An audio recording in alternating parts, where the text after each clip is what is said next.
Baik, hari ini kita akan memulai perkuliahan ini ya, yang terkait dengan keterampilan pengorganisasian perundingan dalam proses mediasi ya.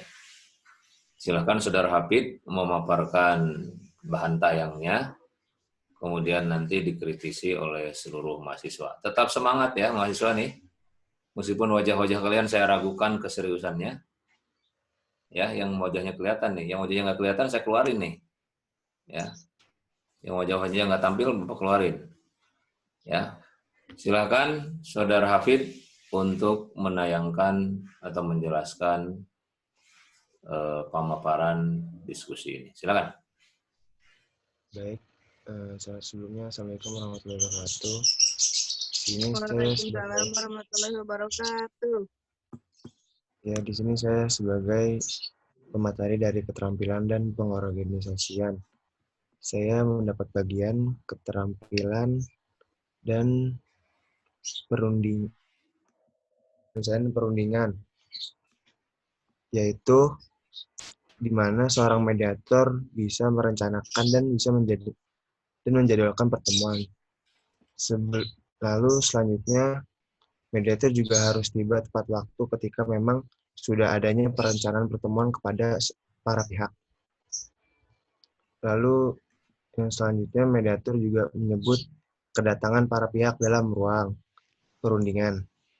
Nah, itu salah satu pengorganisasian bagaimana seorang mediator juga mampu untuk mengorganisasikan para pihak untuk menentukan jadwal-jadwal tertentu agar bisa terlaksananya sebuah mediasi.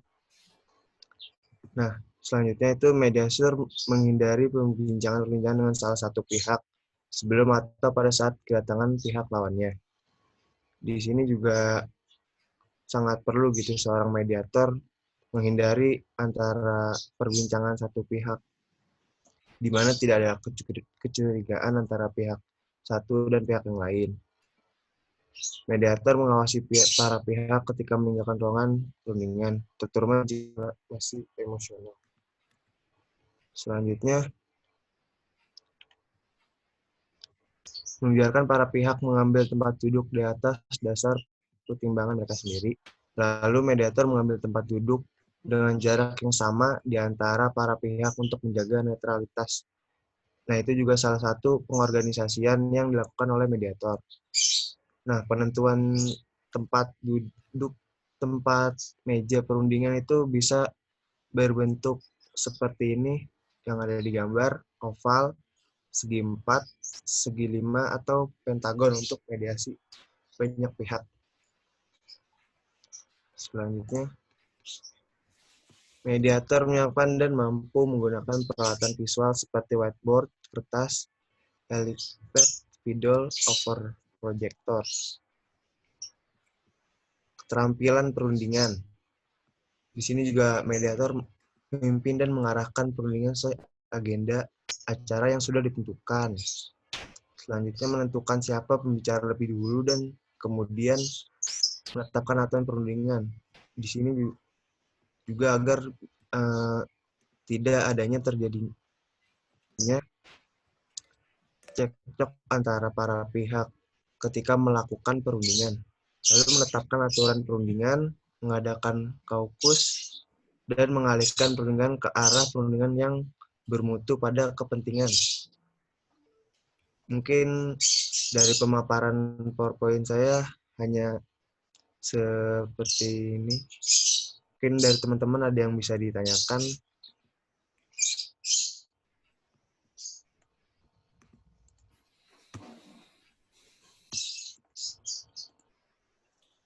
Silakan, ada yang dikomentari terlalu singkat nih Anda presentasinya. Oh iya Pak. Saking terlalu singkatnya jadi paham kan ya yang terusnya sambil baca buku juga biar ada nambah pengetahuannya. Jangan hanya membaca. So, silakan. Atau yang kedua dulu deh, presentasi yang kedua. Siapa? Si Salwa. Salwa ada nggak? Ada Pak. Pak. Oke, silakan. Siti Salwa. Coba ditutup dulu. Fit, ditanya Fit.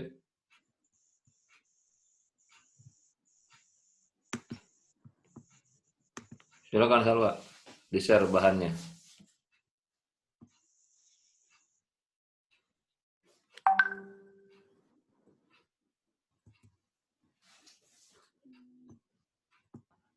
Dijadikan pause dulu, Pak. Ya udah, sok. Silakan.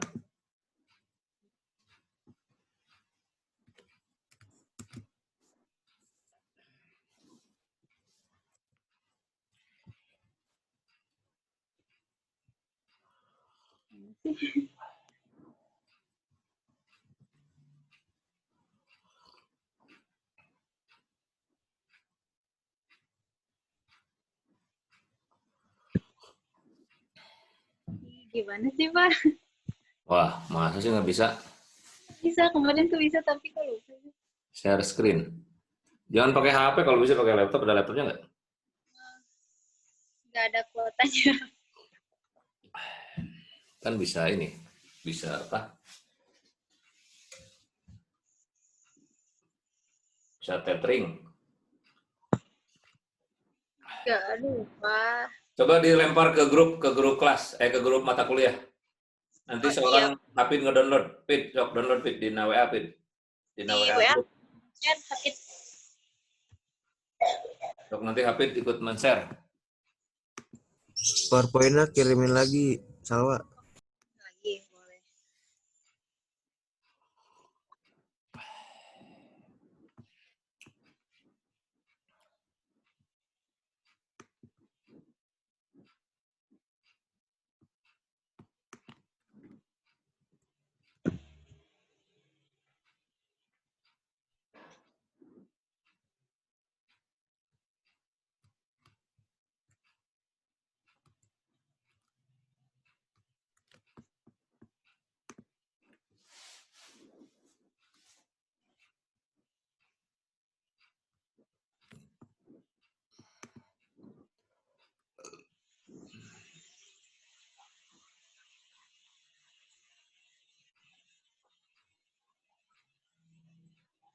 Oke.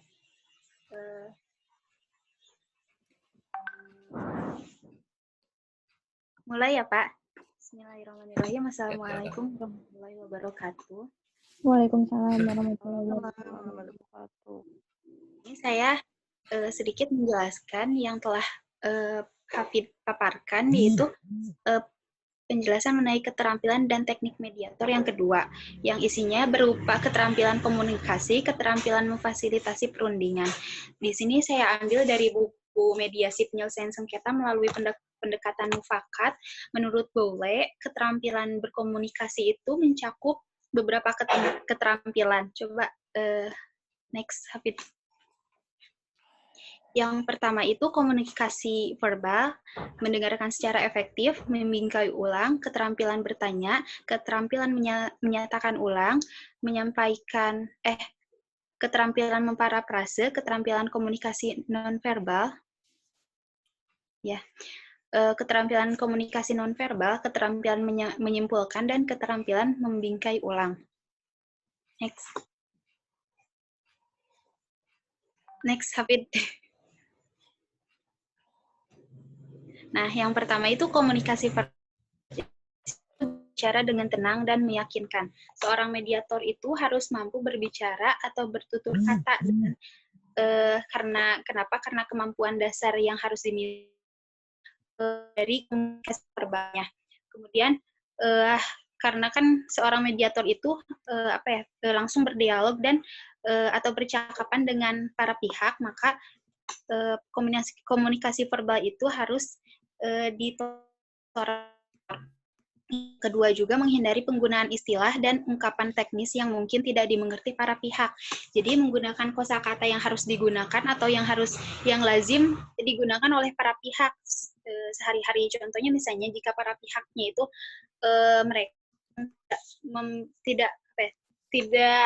tidak bisa menggunakan bahasa Indonesia, maka mediator juga bisa menggunakan bahasa daerah, contohnya misalnya bahasa Sunda gitu, karena mediator itu harus menggunakan kata-kata yang dimengerti oleh para pihak gitu. Kemudian jika para pihak menggunakan kata-kata keras, mediator dapat mengganti dengan kata-kata yang lebih netral, misalkan menuntut diganti dengan mengusulkan, menolak diganti dengan belum dapat menerima, kemudian konflik diganti dengan perbedaan. Gitu. Next, Hafid. Yang kedua yaitu mendengar secara efektif. Nah, pengertian mendengar secara efektif ini itu kemampuan menangkap dan memahami pesan, emosi, dan peristiwa yang diungkapkan oleh kata.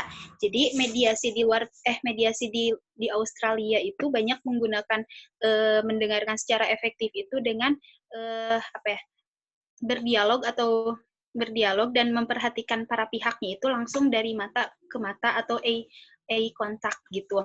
Nah, kalau misalnya di Indonesia itu biasanya memang seperti itu, tapi seyogianya kan kalau misalnya mediator itu pasti sambil mencatat ya, mencatat gitu. Jadi tidak selamanya mediator itu pasti mendengarkan secara efektif dan melihat eye to eye atau ya melihat mata ke mata kayak gitu.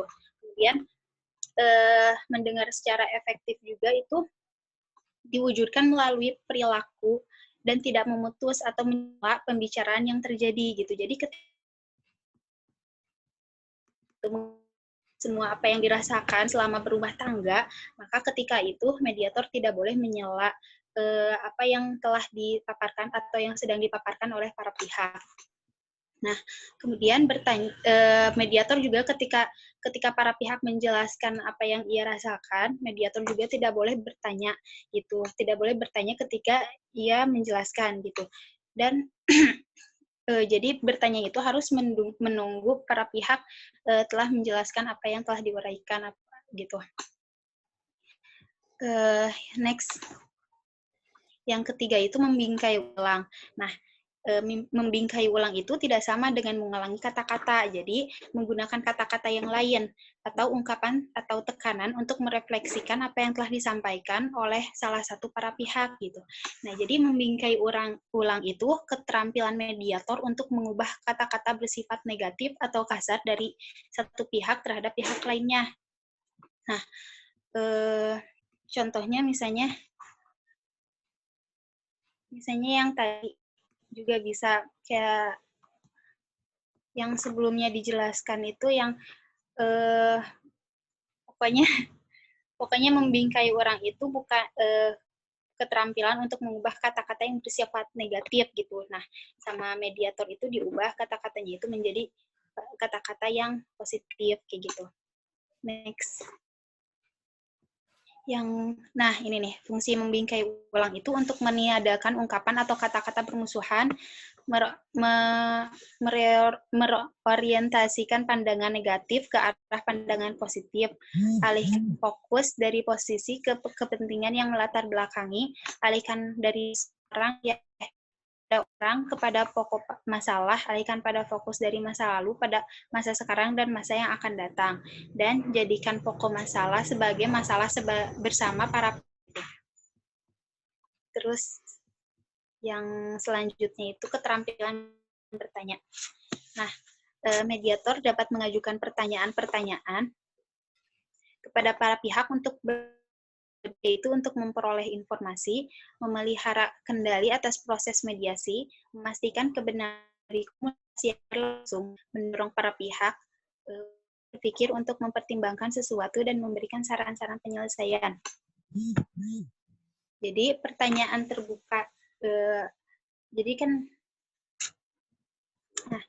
keterampilan bertanya. Nah, di sini juga kan mediator harus terampil dalam bertanya. Jangan sampai mediator itu bertanya apa yang dapat menyinggung salah satu atau kedua belah pihak gitu. Nah, jadi dalam bertanya ini juga harus banyak mediator juga harus memiliki keterampilan gitu. Apalagi ketika para pihak menyampaikan sesuatu, maka mediator itu harus mencatat dan bertanya apa yang berkaitan dengan masalah itu. Kemudian keterampilan menyatakan ulang. Keterampilan menyatakan ulang digunakan jika mediator melihat dan merasakan bahwa para pihak sedang tidak fokus atau tidak saling mendengar pembicaraan yang tengah berlangsung, sehingga dialog tetap dapat berlangsung dan saling menyambung. Nah, keterampilan menyatakan ulang itu misalnya ketika para pihak mendengarkan, tetapi kan ketika emosi meluap, maka pikirannya itu selalu kemana-mana gitu. Nah, keterampilan menyatakan ulang, jadi mediator itu menjelaskan apa yang telah dipaparkan oleh saudara, tapi ditanyakan kembali gitu dengan kata-kata yang sama, menurut berdasarkan perspektif mediator dengan membingkai ulang juga gitu. Jadi apa yang telah dijelaskan oleh salah satu pihak misalnya kayak gitu. Nah, ketika telah dijelaskan salah satunya itu pihak yang lainnya itu misalnya tidak mendengarkan secara efektif gitu. Nah, maka mediator itu harus bisa menyatakan ulang apa yang telah dinyatakan oleh salah satu pihak itu gitu. Kemudian keterampilan memparafrase. Nah, keterampilan memparafrase adalah kemampuan mediator untuk mengungkapkan sebuah pernyataan dengan mengambil sesuatu dari pernyataan salah satu pihak, dan biasanya memparafrase berkaitan dengan emosi. Jadi kayak gini, misalnya ada misalnya dalam satu dialog. Nah, misalnya ibu yang bernama Tita, misalnya gitu ya. Nah, misalnya, misalnya si A atau Ibu Tuti. Ibu Tuti ini misalnya suaminya meninggal karena kecelakaan, disebabkan oleh pihak lain gitu. Nah, ketika itu Ibu Tuti itu mengajukan ke pengadilan. Kemudian karena kenapa? Karena para pihak yang lain itu tidak bertanggung jawab gitu. Misalnya pihak yang menabraknya itu bahkan tidak menjenguk suami dari Ibu Tuti yang telah meninggal gitu kan, pasti keluarganya itu sakit hati. Nah, kemudian Ibu Tuti itu berkata kepada mediator, gini Pak, akibat kecelakaan suami dirawat di rumah sakit dan akhirnya meninggal, tetapi tidak sekalipun gitu kan pihak tergugat datang menjenguk. Nah, kami merasa kami sekeluarga merasa almarhum tidak dianggap sebagai manusia. Karena kenapa? Karena ketika telah meninggal, keluarga yang menjenguk. Nah, kemudian mediator itu pada pihak lainnya dengan maksud menggugah perasaan, empati. Misalnya kayak gini, misalnya orang yang menabrak itu Pak Ali. Nah, Pak Ali, jadi Ibu Tuti dan keluarga itu sangat berduka atas apa yang dialami oleh almarhum suaminya. Bagaimana nih menanggapi hal ini gitu. Terus terus kata Pak Ali, kami memahami perasaan keluarga almarhumah, tapi ketidakdatangan kami itu menjenguk ke rumah sakit adalah bukan karena melecehkan, tapi karena kesibukan kami gitu. Jadi di sana itu mediator harus benar-benar berperan secara netral, kemudian bertanya salah satu pihak juga tidak dengan menyinggung perasaan.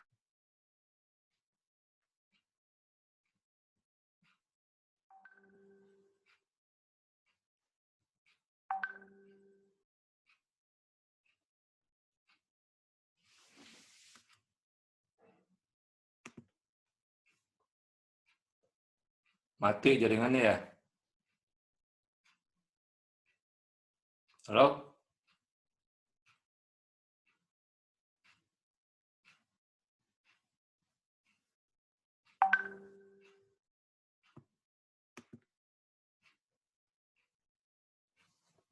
Saya bisa asup ini sarwa ini. Pihak lawan itu menggeleng terus kepala gitu setiap lawan bicara, maka mediator itu bisa bisa mengingatkan gitu kepada pihak yang menyinggung orang yang satu lagi itu untuk tapi mengingatnya itu dalam ketika berkaukus gitu kan, kalau misalnya kaukusnya itu berdua. Nah, jadi mengingatkannya juga tidak dengan menyakiti perasaan juga gitu. Kemudian mediator perlu mampu menangkap dan mendiagnosa komunikasi nonverbal seperti geleng kepala, bukan desih suara, tarikan nafas, desah suara gitu.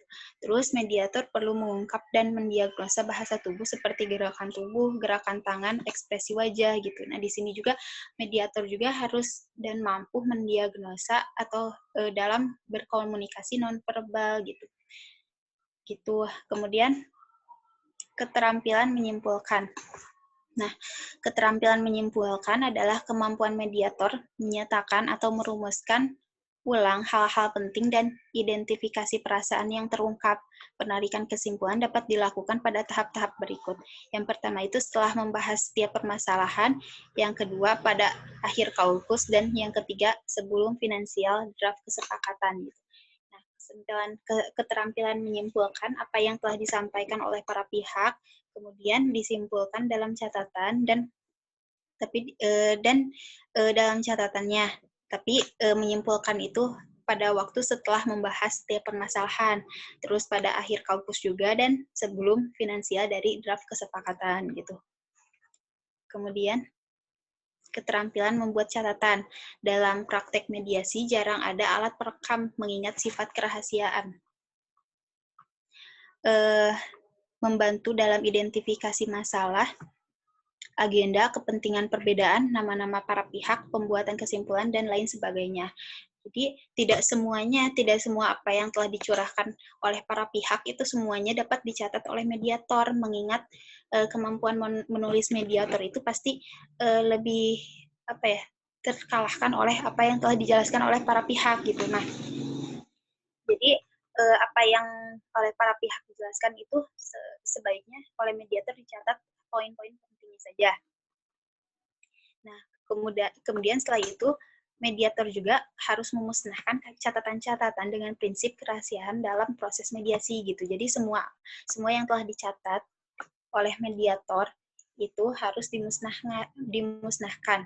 Nah, di sini bisa dilihat model catatan mediatornya. Yang pertama, pihak misalnya jika perkaranya itu perkawinan, maka kan cuma ada dua pihak. Pihak pertama dan kedua, yaitu misalnya menyatakan sekian, menyatakan A, B, dan C, dan sampai Z misalnya gitu. Nah, pihak yang kedua juga, jadi kan ketika mediator itu bertanya pada pihak yang satu, maka bertanya juga kan pada pihak yang lain. Nah, itu tuh dibandingkan pertanyaan pihak A dan pertanyaan pihak B. Nah, kemudian mediator itu yang pertama catatan tentang permasalahan perbedaan posisi kepentingan para pihak berdasar. Nah, jadi di sini itu mediator melihat apakah apa yang dinyatakan oleh pihak A dan pihak B sama, maka ketika sama itu bisa ditulis sama gitu. Kemudian di sana juga bisa dianalisis oleh mediator. Jadi permasalahannya itu apa yang dijelaskan oleh para pihak gitu. Kemudian keterampilan memfasilitasi perundingan. Yang kedua ini keterampilan mencakup beberapa kemampuan. Yang pertama, kemampuan mengubah posisi para pihak menjadi permasalahan yang harus dibahas. Kemudian, kemampuan mengatasi emosi para pihak dan kemampuan mengatasi jalan buntu. Nah, misalnya gini, mantan sepasang suami istri yang memperebutkan hak perwalian anak, masing-masing merasa paling berhak atas perwalian anak gitu. Nah, jika hak yang dikedepankan, maka cenderung menggiring mantan suami atau istri sama-sama mengklaim sebagai pihak yang paling berhak atas perwalian anak. Kemudian, jika menghadapi masalah ini, maka mediator itu tidak boleh dipengaruhi oleh para pihak untuk membahas masalah hak, karena masalah penentuan hak itu tidak tepat diselesaikan melalui mediasi, tetapi harus melalui pengadilan. Maka mediator itu harus mendorong dan membujuk para pihak agar bersedia membahas kemungkinan-kemungkinan bagaimana kebutuhan atau kepentingan suami atau istri sama-sama dapat dipenuhi gitu. Jadi, nah, jika mediator mampu mendorong suami atau istri untuk menyadari dan memahami bahwa kepentingan utama mereka adalah sama-sama ingin melihat kebahagiaan anak mereka, maka di situ ada peluang untuk membahas berbagai kemungkinan gitu. Nah gitu, jadi contohnya yang tadi tentang hak anak, karena kan semua siapa yang tidak ingin gitu menjadi mendapatkan hak anak gitu kan, baik suami maupun istrinya gitu. Nah, di sini mediator harus bisa menjelaskan juga kepada para pihak bahwa hak anak bukan masalah hak anak, tapi permasalahan apa ya, memahami kepentingan utama mereka. Contohnya misalnya kayak waktu dulu saya pernah PPA di Pengadilan Agama Bekasi. Nah, di sana itu para pihaknya kan apa ya, mementingkan hak perwalian. Itu tuh mediator apa ya, ngemediasi yang kedua kalinya itu tidak berhasil juga. Nah, di sana suaminya itu tetap ingin mendapatkan hak anak, tapi anaknya itu ingin ingin diasuh oleh ibunya gitu. Tapi mengingat memang keduanya itu sama-sama bekerja, ibunya juga bekerja di Bank Mandiri. Jadi kan ketika bekerja di Bank Mandiri banyak waktu yang tidak akan apa ya, tidak akan waktunya itu akan terhabiskan oleh pekerjaan gitu. Nah, di sana mediator juga harus mendiagnosa nih konfliknya seperti apa. Nah, di sana permasalahannya itu suaminya itu apa ya, diam di rumah keluarganya.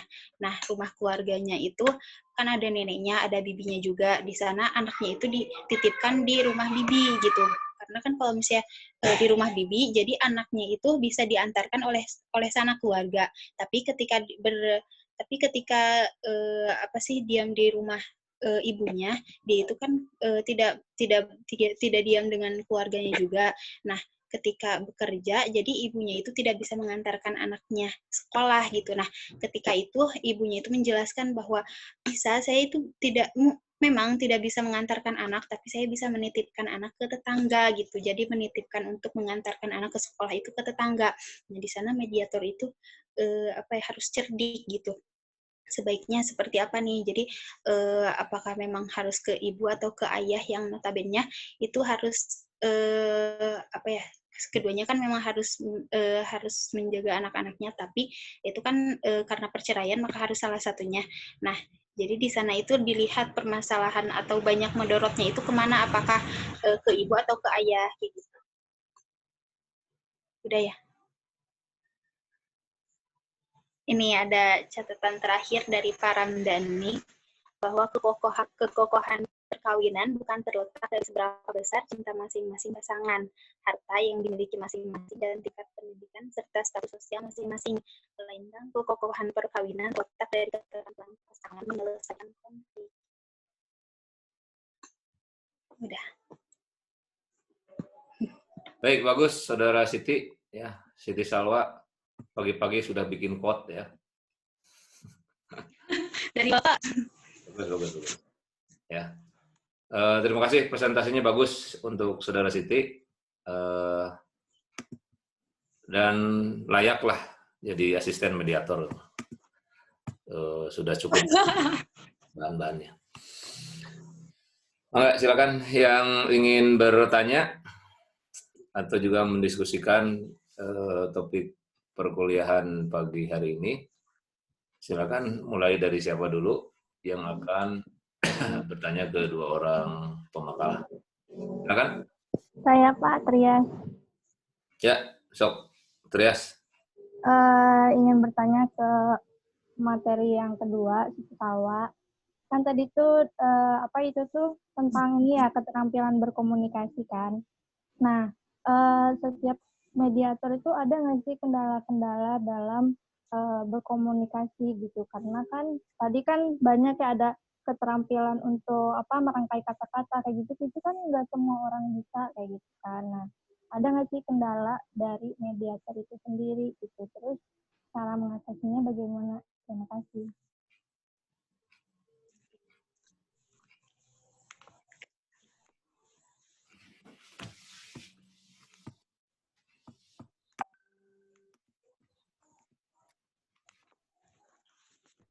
Silakan langsung aja dijawab ya. Langsung Pak. Ya. Tunggu dulu lah Pak.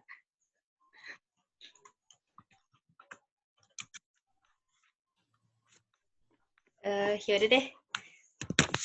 Kendala komunikasi ya.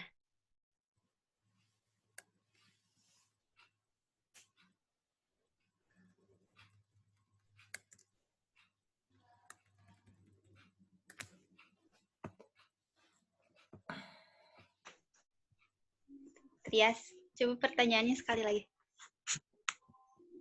Iya, jadi kendala bagi mediator dalam berkomunikasi, keterampilan berkomunikasi kan tadi banyak kan kata Salwa, ada nonverbal, kayak gitu-gitu kan, terus merangkai kata-kata, parafrase. Karena kan semua orang juga nggak bisa gitu untuk merangkai kata-kata dengan baik. Nah, itu cara mengatasinya dan kendala dari mediator itu ada apa enggak? Ya.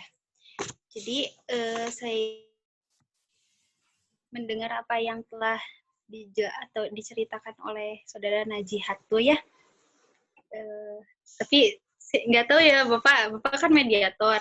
Saya hanya mendengar gitu ada salah satu mediator yang di sana tuh belum menikah gitu.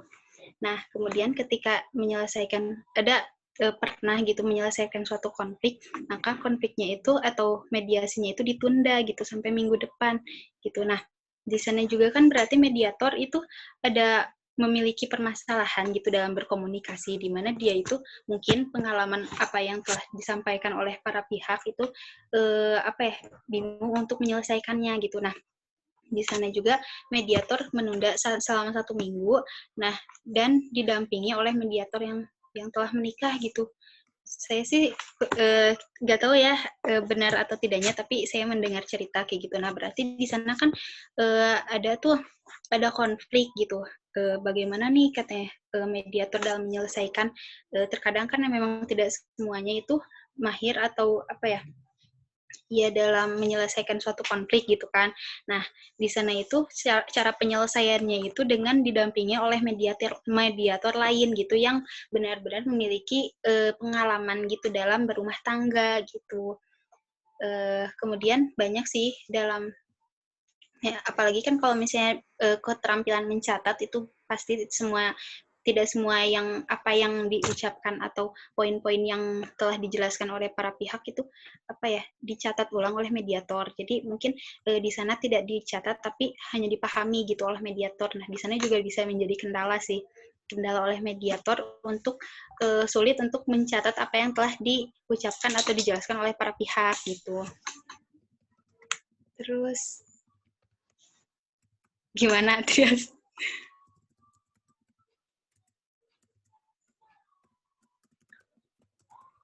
Ya, jadi itu cara ngatasinnya gimana? Tadi sih kamu lebih ke ini ya, menjabarkan, memperjelas lagi.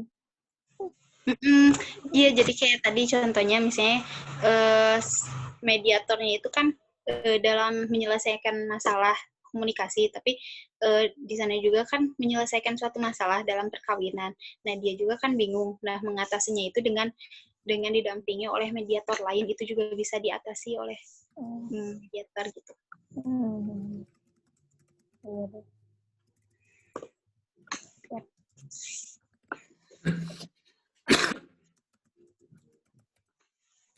Yang lain silakan.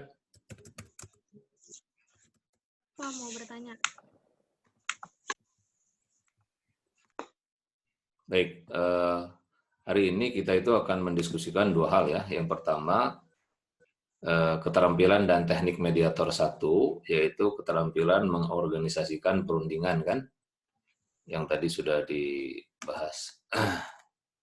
Jadi ada keterampilan mengorganisasikan perundingan. Tadi sudah diulas beberapa bagian-bagiannya. Ya. Nah, kita fokusnya kalau kita bicara mediasi kan tidak harus selalu di pengadilan ya. Mohon itu dicatat ya. Tidak selalu harus di pengadilan. Ya. Kalau di pengadilan kan itu mediasi yang diintegrasikan dengan proses litigasi kan. Nah, jadi mata kuliah kita mediasi ini bukan hanya untuk di pengadilan, tapi juga di luar pengadilan. Ya. Jadi kalau misalnya Anda meminati mediasi dan punya sertifikat, ya sertifikat itu tidak mesti harus digunakan di pengadilan kan. Anda bisa bikin papan nama sendiri sebagai mediator. Ya, tidak harus selalu di pengadilan ya. Oleh karena itu, fokusnya tentu tidak selalu ke pengadilan ya. Jadi pokoknya mediasi saja secara umum. Baik di lembaga-lembaga yang diintegrasikan sesuai dengan peraturan perundang-undangan yang sudah dibahas sebelumnya maupun yang tidak. Ya.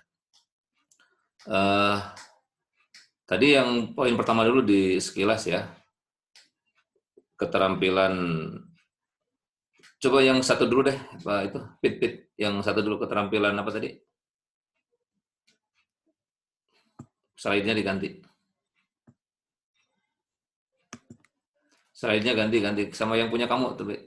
Nah ini. Ya. Pertama-tama ini ada tahapannya kalau mediasi itu terjadi ya. Tentu saja faktor mediasi itu adalah keinginan para pihak sebetulnya kuncinya kan. Kuncinya itu keinginan para pihak untuk bersedia menundukkan diri supaya perkara itu diselesaikan lewat mediasi kan. Kalau di pengadilan kan tidak kesukarelaan para pihak kalau di pengadilan itu. Itu mah dipaksa sebetulnya. Dipaksa untuk mediasi kan. Sebab kalau mediasi yang sejati itu dua pihak ingin menyelesaikannya lewat mediator. Itu tuh ya. Kalau di pengadilan mah memang mindset masyarakatnya juga ingin ke pengadilan, bukan ingin mediasi sebetulnya. Ya. Nah, yang pertama mediator merencanakan dan menjadwalkan pertemuan. Ya, jadi setelah datang kan para pihaknya itu konsultasi ingin ada penyelesaian, ya didata lah mungkin oleh petugas mediator atau petugas lembaga mediasi itu ya, untuk dijadwal dulu kapan akan pertemuan itu. Kalau di pengadilan makan enggak ada yang begini. Ya. Kemudian yang berikutnya kalau sudah dijadwalkan berarti mediator harus menepati janjinya kapan dia datang. Ya. Kemudian para pihak disambut di ruang perundingan yang sudah tersedia. Ya, itu etikanya lah seperti itu. Ya. Dan pada saat itu si mediator nggak boleh ngajak bicara ke salah satu pihak saja, tapi harus kedua-duanya. Ya, harus kedua-duanya. Nggak boleh berpihak lah. Ya, ke salah satu pihak. Lanjut coba.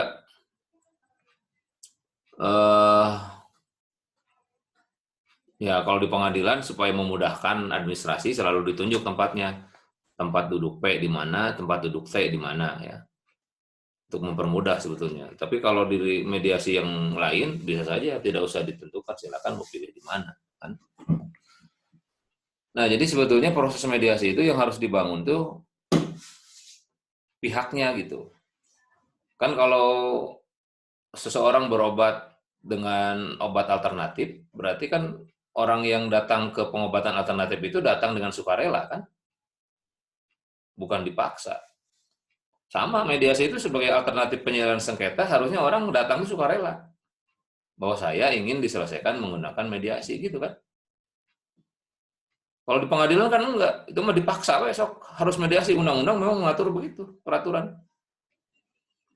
Ya pantas lah antara iya dan tidak, yang satu iya ingin mediasi, yang satu enggak, pokoknya ingin selesai aja. Ya. Nah itu kan beda tuh ininya juga. Dari cara orang memulai mediasinya udah beda. Gitu. Nah, berarti kan sudah hampir 10 tahun, 12 tahun tuh perma ini berlangsung. Udah lebih ya, mau 20 tahun kalau dari 2003 itu. Ya harapannya sih sebetulnya kesadaran masyarakat menyelesaikan sengketa melalui mediasi itu sama dengan ke pengadilan. Karena di pengadilan itu kan terbatas jumlah SDM-nya, makanya dialihkan. Jalurnya macet kalau ke pengadilan. Ini cari jalan alternatif. Ya. Cari jalan alternatifnya keluar pengadilan. Nah, kayak gitu. Nah, tapi kan orang pakai jalan alternatifnya dipaksa kalau di pengadilan. Ya. Dipaksa harus menggunakan. Ya. Nah, itu tuh problem mendasar sebetulnya di situ. Ya. Jadi kalau misalnya kenapa angka-angka mediasi itu masih belum menggembirakan, ya karena kesadaran masyarakatnya belum terbangun baik. Kalau makan jahe di musim COVID itu baik daripada makan vitamin yang mengandung zat-zat kimia. Tapi kan mahasiswa mediasi juga jarang makan jahe. Bapak mah lagi minum jahe ini. Ini jahe ini isinya. Dan sudah sadar bahwa mediasi itu penting. Ya, mediasi itu penting sebagai penyelesaian alternatif. Jahe juga sama sebagai salah satu pencegah corona. Tapi kan masyarakat nggak mau pakai itu. Nah, jadi memang di situ yang problem mendasarnya. Lanjut coba.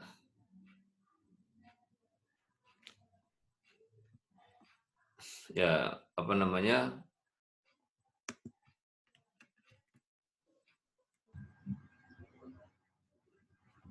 Ini tempat duduknya, ya upayakan tempat duduk yang memadai lah ya.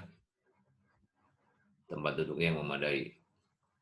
Di pengadilan agama sekalipun sebetulnya belum mendekati standar lah. Ya. Meja-mejanya itu belum mendekati. Ya masih segi 4 lah, tapi kan suasananya juga belum suasana yang orang mendinginkan suasana. Saya tuh ingin kalau di pengadilan itu, termasuk Pengadilan Agama Bandung, Pengadilan Agama Bandung ya, yang sampai saat ini belum clear juga. Orang kalau datang ke mediasi itu bukan langsung dari ruang sidang, tapi dari tempat masing-masing. Nah, sampai saat ini tuh usulan itu masih belum diterima. Jadi sekarang ini yang terjadi kan orang datang sidang, setelah sidang masuk ruang mediasi kalau dua-duanya hadir. Capek itu kalau gitu tuh, udah di sidang juga sudah ketemu calon, ya udah ketemu masalah kan. Coba kalau langsung datangnya ke ruang mediasi, ya khusus mediasi saja gitu di hari itu. Nah yang begini itu belum ya, masih polanya masih begitu. Padahal di permanya saja orang kan ada tahapannya itu mediasi di pengadilan juga. Nggak ujug-ujug kayak di Pengadilan Agama Bandung. Nggak ujug-ujug langsung ke ruang mediasi. Ya. Nah itu juga sesuatu yang beda tuh. Jadi implementasi Perma 1 2016 di Pengadilan Agama Bandung itu belum sepenuhnya dilaksanakan. Silakan aja Anda teliti atau amati. Sok bikin checklist. Menurut Perma, langkah ke-1 apa, langkah kedua apa, langkah ketiga apa, di setiap pengadilan lah ya Anda lihat. Mana yang beda, mana yang sesuai. Kalau ada 10 poin tentang standar pelaksanaan mediasi itu sesuai Perma, di pengadilan yang dilaksanakan berapa poin? Silakan Anda cek sendiri lah. Anda cek sendiri. Jadi ada perbedaan nanti antara yang seharusnya di Perma dengan yang di pengadilan. Oke, lanjut. Ya oke lah, ini pasti mampu lah kalau mediator yang begini, mahasiswa S1 lah. Overhead projector, ya mungkin juga apa namanya, bisa dan tidak bisa ya. Terus langsung lanjutkan.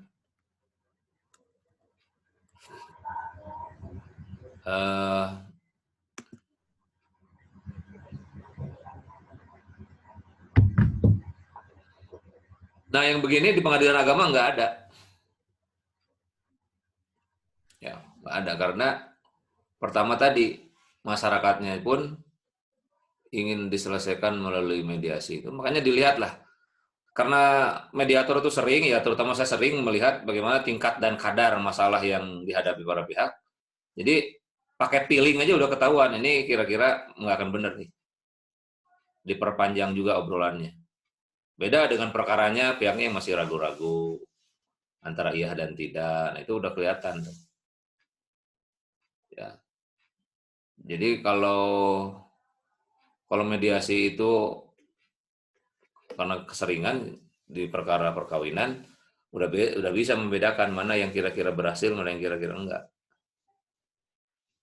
Ya, mana yang kira-kira berhasil, mana yang kira-kira enggak. Ya. Menentukan siapa bisa lebih dulu dan siapa kemudian, bolehlah ya disampaikan seperti itu, tapi itu juga lihat dari kondisi masing-masing pihak ya. Kalau kondisi masing-masing pihak rileks, ya mungkin juga yang begini nggak perlu ditekankan lah, karena udah kelihatan kok ini bisa. Menetapkan aturan perundingan ya selama ini ya untuk mediasi di pengadilan kadang-kadang saya sampaikan, kadang-kadang tidak menetapkan aturan perundingan itu. Ya. Karena itu tadi ya, jadi masyarakat pengguna pencari keadilan itu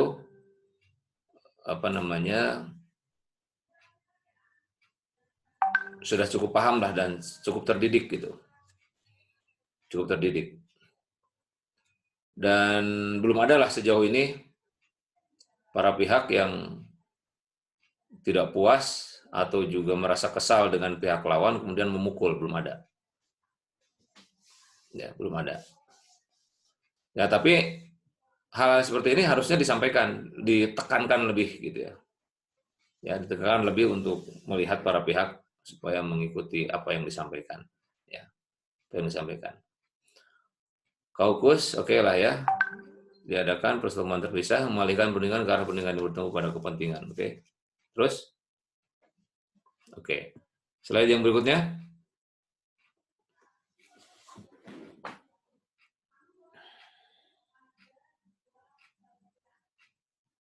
Terus?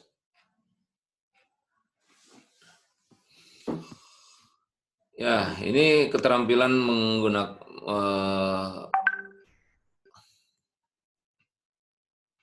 keterampilan komunikasi ya. Baik, sebelum ke sini sedikit lagi yang tadi keterampilan mengorganisasikan perundingan itu ada yang terlewat begini. Baru ingat nih.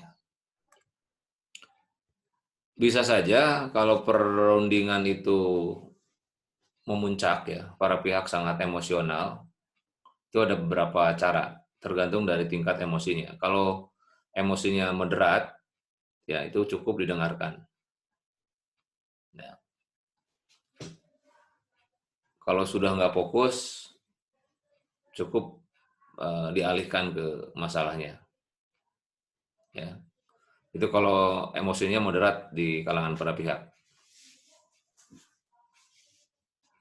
Ya, kemarin itu ada harta bersama ya. Ada mediasi harta bersama, suaminya umurnya sudah 60-an, ya, di atas 65, istrinya juga sama. Ya, sekilas si mantan suaminya itu ya karena faktor umur ya, faktor usia, jadi cukup seperti nggak fokus kepada menyelesaikan masalah. Yang penting dia ingin bagiannya uang aja dari harta bersama itu yang diinginkan. Jadi direspon, diberi stimulus supaya berpikir lebih komprehensif bukan hanya ke aspek hukum, dia nggak mau. Ya. Nah, bahkan kalau diteruskan mungkin dia emosi. Nah, kalau dia begitu diingatkan supaya kembali kepada pokok persoalan, yaitu persoalannya yang perlu diatasi, bukan dimenangkan. Ya. Kalau sudah emosinya sudah tidak tertahan, maka pertemuan bisa diskor. Ya, diskornya sebagai wasit, kalau pertandingan sudah ribut, kan diskor kan? Diskor loh, kalau Persib sama Persija udah nggak kondusif, berarti wasit memberhentikan pertandingan kan? Sama, kalau mediasi juga begitu. Ya, kalau sudah nggak kondusif, berhentikan dulu. Ya, baru kemudian yang terakhir, lakukanlah pertemuan terpisah atau kaukus. Ya. Oke. Nah, sekarang keterampilan komunikasi. Keterampilan komunikasi ada beberapa ya, yang bisa yang bisa dijelaskan. Pertama adalah keterampilan komunikasi verbal. Ya. Apa itu komunikasi verbal? Ya, cirinya ya. Di situ dijelaskan nggak cirinya apa komunikasi verbal? Coba lihat langsung ke bawah. Ya ini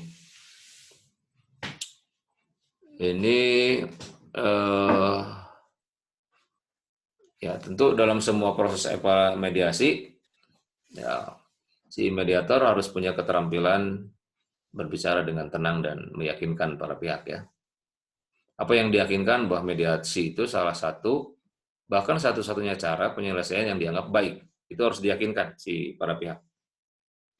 Ya, oleh karena itu hindari istilah-istilah teknis yang mungkin nggak dipengerti oleh para pihak seperti nanti kita akan kaukus ya Pak. Nanti saya coba akan melakukan teknik iterasi. Apa itu istilah-istilah itu nggak jelas. Nah istilah-istilah itu harus dijelaskan, jangan hanya diungkapkan. Ya.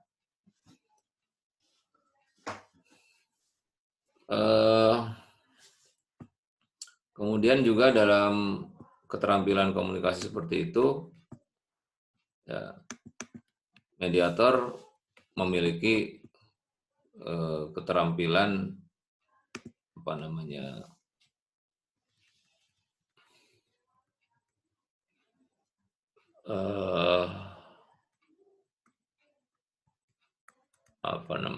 itu menggunakan kata keras, jadi mediator menggunakan dengan kata-kata yang lebih netral ya. Itu komunikasi yang verbal seperti itu. Oke, lanjut kemudian membingkai ulang ya. Itu reframing. Nanti kita bisa lihat misalnya contoh membingkai ulang ya. Kalau misalnya dalam hal harta bersama ya. Pemediator misalnya kata pernyataan si salah satu pihak ya. Pokoknya istri saya ini atau suami saya ini orangnya serakah. Ya, pokoknya kalau urusan komunikasi soal perselisihan itu pasti yang ditanyakan adalah mana bagian harta bersama yang dia harus miliki. Jadi nggak pernah dia berbicara soal perhatian dan kasih sayang misalnya gitu ya. Itu kan kata-kata menuduh sebetulnya. Ya. Nah, kemudian kata si mediator di bingkai ulang itu, oh berarti ya sebetulnya kalau pembicaraannya dialihkan ke fokus yang lain, ya dan diserahkan hartanya, mungkin bisa selesai ya Pak, misalnya begitu ya Bu, bisa jadi begitu itu untuk harta bersama. Kalau soalnya yang terkait dengan lawan prestasi, misalnya di sengketa perbankan, ya pokoknya dia pengusaha yang bohong.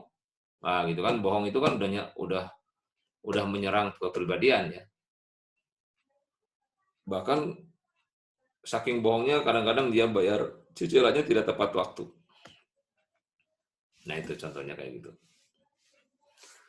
Nah, kemudian jadi sasaran dari membingkai ulang ini adalah mengalihkan fokus ya dari orang ke masalah. Pembohong itu kan orang ya. Pembohong itu kan orang. Maka gantilah dengan kata yang lebih netral ya. Jadi alihkan kepada masalah ya. Jadi mengalihkan fokus dari orang ke masalah.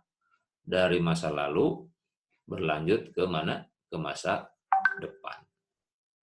Ya. Itu contoh ya, itu contoh bagaimana membingkai ulang dalam satu kegiatan kemampuan ya. Ini kemampuan yang kedua membingkai ulang nih. Coba yang keduanya dilihat yang berikutnya. Slide berikutnya. Nah ini membingkai ulang. Terus lanjut. Dit. Ya. Bentar. Ke atas lagi. Bukan ini yang tadi sebelumnya. Nah, ini membingkai ulang itu fungsinya membingkai ulang, reframing. Satu lagi. Nah, itu. Nah, itu fungsinya ya. Jadi fungsi dari membingkai ulang itu pokoknya intinya bagaimana si mediator mampu menetralisir. Pokoknya mediator mah pemadam kebakaran aja. Ya, kalau sudah emosional berarti gunakan dengan kata-kata yang netral. Ya, supaya tidak bermusuhan. Ya, supaya tidak bermusuhan para pihak. Itu satu ya. Kemudian juga bicarakan masalah yang dihadapi itu fokusnya pada kepentingan masa depan. Kalau soal sengketa harta, kalau soal sengketa perkawinan diungkap. Ya. Nah, memang sekalipun sudah begitu para pihak ya kembali ada yang bisa memahami, ya, ada yang kekeh pada pendiriannya. Jadi sudah dialihkan pada bagaimana anak, kemudian jaminan masa depan anak, kemudian sudah dialihkan bahwa perkawinan itu bukan berarti dilarang untuk berselisih ya. Beda pendapat. Bahkan lumrah lah dalam perkawinan itu terjadi perselisihan antara suami istri. Tapi perselisihannya harus sehat. Ya. Kayak wajah Anda itu kan sehat tuh. Diurus. Ya. Sehat tuh. Nah, sama perselisihan juga harus begitu. Boleh berselisih, tapi sehat. Ya, tinju aja ada aturan mainnya kan, babak belur ada aturan mainnya. Sama orang konflik suami istri juga boleh kok. Dan bukan berarti bahwa kalau rumah tangga yang bahagia dan harmonis itu tanpa konflik, bukan. Ya. Tapi ketika terjadi konflik, ya dua-duanya harus sepakati aturan konflik itu sehat. Apa ciri konflik yang sehat dalam suami istri itu? Yang pertama, tidak boleh menggunakan kata-kata kasar. Maneh mah, ya. Kasar lah pokoknya, bahasa binatang keluar, itu nggak boleh. Itu dua-duanya harus begitu. Itu mah harus disepakati saja. Dan itu rumus sehat. Rumus sehat konflik. Sama seperti saya sering menganalogikan, kalau Anda mau sembuh dari penyakit sakit kepala, minum Panadol. Obatnya kan obat sakit kepala Panadol. Sehat tuh kepalanya, beres lagi nanti pusingnya. Sama kalau konflik itu harus sehat, maka jangan menggunakan kata-kata yang memancing emosi. Kata-kata yang kotor, kata-kata yang menyakitkan.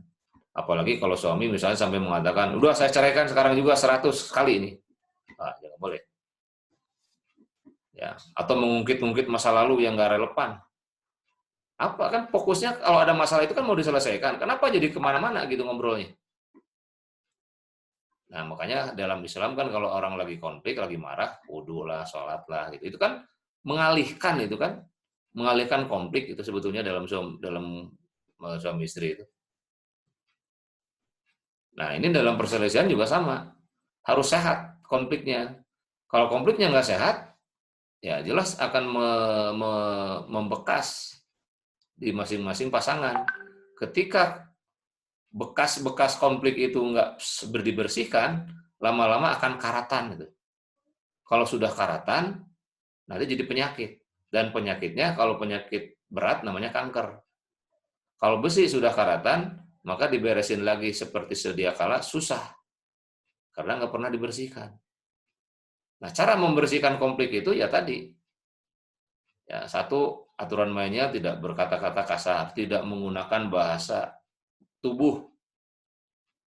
Ya, cemberut misalnya. Kemudian memalingkan muka. Ya, begitu itu beresiko itu. Atau juga menggunakan kekerasan fisik, memukul, menampar, menjambak, ya, meninju, ya udah aja bikin ring di rumah satu masing-masing. Kalau konflik masuk situ berantem, apa bedanya kan? Itu. Nah, jadi khusus mahasiswa kelas mediasi harus sudah terasah lah bagaimana ketika ada konflik Anda siap-siap itu arena pertandingan yang harus sehat melakukannya. Ya, dan dua-duanya harus memasang tanda positif. Kalau di sana lawannya negatif, Anda positif. Kasih tahu dalam proses sebelum terjadi konflik. Kalau saya lagi negatif, Anda harus positif. Jangan ikut dua-duanya. Ya, marah sayang sini, di sana marah. Kalau marah dua-duanya nanti jadi api. Kalau sudah jadi api, kebakaran. Ya, kalau sudah kebakaran, dua-duanya angus. Padahal masalah itu harus diselesaikan. Tikus di rumah itu masalah. Yang diselesaikan apanya? Tikusnya kan, bukan rumahnya yang dibakar. Sama konflik soal ngurus anak. Ya. Yang satu sekolahnya ingin di SD Ceria, bapaknya ingin di SD Tunas. Sama-sama SD, tapi yang satu ada kelebihan dan kekurangannya. Berantemlah di situ. Ya. Konflik-konflik yang terjadi itu unik ya dalam keluarga itu. Nah, oleh karena itu ya kuncinya terampil lah menyelesaikannya. Nggak usah setiap konflik itu harus selesai saat itu. Ya, bagi seorang mediator atau negosiator atau yang paham tentang bagaimana resolusi konflik, banyak caranya. Mendiamkan bisa, ya, melupakan bisa, memaafkan pun bisa, menghindari bisa, dirundingkan bisa. Ya, pilih cara yang mana yang enakeun, ya, yang bisa diselesaikan. Ya. Nah, itu yang mesti dipahami supaya masalahnya tidak meluas kemana-mana ya soal konflik ini. Baik, saya kira cukup dulu ya sampai situ. Terima kasih atas makalah yang sudah disampaikan. Ya. Insya Allah kita ketemu lagi minggu depan UTS ya. Jadi UTS-nya Anda buat animasi ya sesuai dengan yang saya sampaikan. Sesuai dengan topik masing-masing makalah. Ya. Jadi minggu depan nggak ada perkuliahan, diisi dengan UTS. Ya, diisi dengan UTS. Ya, diisi dengan UTS. Nanti diselesaikan tanggal 21 ya. Cukup sekarang tanggal berapa sih? Tanggal 10, tanggal 11. 10 hari cukup mengerjakan animasi. Animasi gimana Pak? Kayak video? Iya. Oh, video. Misalnya hari ini tentang keterampilan mediasi. Tentang keterampilan. Yang bagian pertamanya keterampilan perundingan. Gimana caranya tuh keterampilan perundingan itu? Ya, buat videonya. Videonya animasi, videonya. Videonya animasi. Ya, videonya animasi. Jadi, apa yang dinilai pertama kontennya menarik. Yang kedua, kontennya ya, penjelasan mata kuliah mediasi untuk bab keterampilan dan keterampilan berkomunikasi. Jangan lupa makalahnya diupload di LMS, Saudara Hafid, Saudari Siti, ya itu sudah disediakan kolomnya. Mohon diupload di situ ya. Kemudian yang sebelum-sebelumnya yang belum diupload tolong diupload juga. Baik. Ya, Pak. Terima kasih. Assalamualaikum warahmatullahi wabarakatuh. Waalaikumsalam warahmatullahi wabarakatuh. Kita